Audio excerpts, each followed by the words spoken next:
Book value पर share कैसे मालूम करते हैं? वो शेयर होल्डर्स की इन्वेस्टमेंट कंपनी में कितनी है, उसकी परसेंटेज क्या है, ये है आज की हमारी डिस्कशन का टॉपिक। मैं एच एम शुएब, आप देख रहे हैं B1 millionaire. Pakistan stock exchange की क्लास 32 में खुश आमदीद। वीडियो स्टार्ट करने से पहले वीडियो को लाइक, चैनल को सब्सक्राइब और बेल आइकन को प्रेस कर दें। अब फर्ज करें कि कंपनी जिसको 60 करोड़ की जरूरत थी, उसने IPO इश्यू किया, लोन लिया 20 करोड़ लोन से और 40 करोड़ इक्विटी, जो टोटल शेयर होल्डर्स इक्विटी वो 40 करोड़। अब अगर हम बुक वैल्यू पर शेयर मालूम करें, फर्ज करें कि जिस कंपनी में 40 करोड़ इक्विटी है शेयर होल्डर्स की, उसके 20 लाख शेयर्स हैं, तो हम वो 40 करोड़ को जो इक्विटी है उसको डिवाइड करेंगे टोटल नंबर ऑफ शेयर्स, जो कि हमने फर्ज किए हैं 20 लाख। तो हर शेयर होल्डर के हिस्से में 200 आएगा। मीन कि बुक वैल्यू पर शेयर किसी भी कंपनी की इस तरह मालूम होगी, जो कि इस कंपनी की जो हमने फर्ज की है इसकी 200 है। आप किसी भी कंपनी की बुक वैल्यू पर शेयर मालूम करने के लिए टोटल शेयर होल्डर्स इक्विटी को डिवाइड करेंगे टोटल नंबर ऑफ शेयर से, तो आपको बुक वैल्यू पर शेयर मीन BVP मालूम हो जाएगी।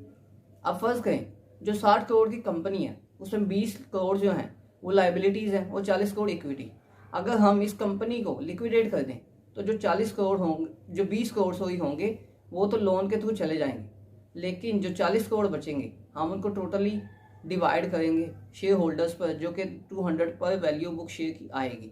मतलब कि कंपनी सब कुछ कर देगी तो जो वैल्यू बचेगी शेयर होल्डर्स की वो 200 होगी, जो BVP कहलाएगी।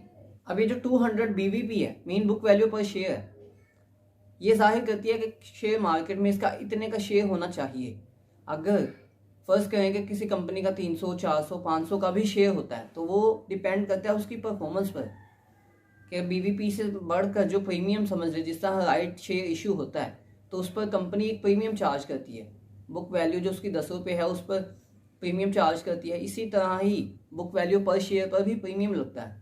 जब किसी भी कंपनी की परफॉर्मेंस, उसकी आउटलुक बहुत अच्छी हो, परफॉर्मेंस आउट क्लास हो, तो भी प्रीमियम लगेगा। 200 बुक वैल्यू पर शेयर हो गया। अगर 350 फर्ज करें कि उसकी कंपनी का शेयर सेल हो रहा है, तो एक्चुअल जो आपकी इन्वेस्टमेंट है कंपनी में वो 200 ही है। जो first time share holders company को पैसे देते हैं इक्विटी के थ्रू, मतलब शेयर्स बाय करते हैं और पैसे भी पे करते हैं, तो वो मतलब 200 रुपये ही आपके एक कंपनी में है। जो 350 का शेयर हो गया वो कंपनी का, उससे कोई लेना देना नहीं, ना कंपनी उसके साथ कोई मैटर करती है। फर्ज करें आपको 350 पे आपने 1 साल शेयर होल्ड किया, आपको डिविडेंड मिला 50 रुपये या 100 रुपये जितना भी, और उसी तरह ही आपको जो शेयर की प्राइस है वो 350 से 400 या 500 अबव चली जाती है। तो ये भी जो प्रॉफिट है ये टोटल आपका है, कंपनी का नहीं। अब जो इक्विटी पर कंपनी ने प्रॉफिट कमाया, अब हम बात करते हैं उस पर। ये जो आपको डिविडेंड मिला और जो कैपिटल गेन मिला, ये कंपनी अपनी कोई एनुअल रिपोर्ट या किसी रिपोर्ट में नहीं बताती। क्यों? क्योंकि वो सिर्फ शेयर होल्डर्स को शेयर्स इशू करती है। उनकी कोई भी जो रिक्वायरमेंट है वो नहीं देखती कि शेयर होल्डर को कितना मुनाफा हुआ, कितना डिविडेंड मिला, कितना कैपिटल गेन मिला। कंपनी का इससे कोई सरोकार नहीं। टोटल शेयर होल्डर्स इक्विटी पर जो कंपनी प्रॉफिट कमाती है, अब हम उसको देखेंगे, जो कि कंपनी कमा रही है। जो हमें डिविडेंड या कैपिटल गेन की सूरत में मिला है वो कंपनी का नहीं, या वो कंपनी के थ्रू शेयर होल्डर्स को नहीं मिला। अब फर्ज करें सारे टैक्सेस काट के 20 करोड़, फर्ज कर लें कि कंपनी को जिसकी 60 करोड़ वैल्यू है उसको 20 करोड़ मुनाफा हुआ। अब उसमें से टैक्सेस निकाल के सारे लोन लाइबिलिटीज जो कि 1 साल में उन्होंने पे करनी होती है वो निकाल के फर्ज करें कि 8 करोड़ बचा है, तो उस 8 करोड़ में अगर कंपनी 3 करोड़ का शेयर होल्डर्स को डिविडेंड दे देती है तो पीछे बचे 5 करोड़, जो कि शेयर होल्डर का पैसा ही है, बिजनेस में री इन्वेस्ट करती है। तो जो टोटल शेयर होल्डर्स इक्विटी थी 40 करोड़, वो 40 से बढ़कर 45 करोड़ हो जाएगी, और लाइबिलिटीज उतनी ही मीन 20 करोड़। कंपनी की वैल्यू 65 करोड़ हो जाएगी और शेयर होल्डर्स की इक्विटी भी बढ़ जाएगी। इसी तरह ही हर साल जब कंपनी जितना डिविडेंड अनाउंस करती है तो जितना वो पैसा कंपनी में री इन्वेस्ट कर देती है, तो वो शेयर होल्डर्स की इक्विटी उसी तरह इंक्रीज होती जाती है।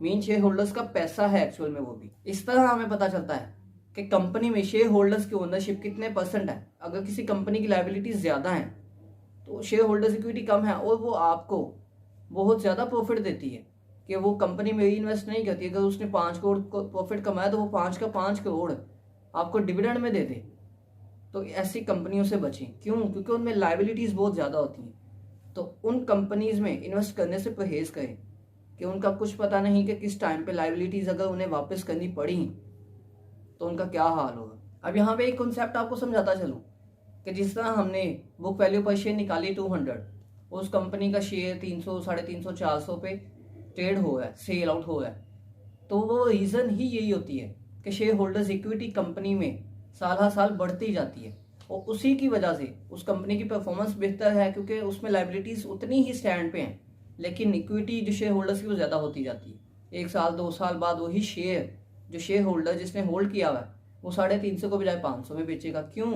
क्योंकि शेयर होल्डर की जो इक्विटी है उस कंपनी में वो भी तो इंक्रीज हुई है, उसमें परसेंटेज शेयर होल्डर्स की ओनरशिप की वो इंक्रीज हुई है। जितनी लाइबिलिटीज कम होंगी, जैसे मैंने पहले बताया, उतना ही कंपनी अच्छी कंसिडर की जाएगी।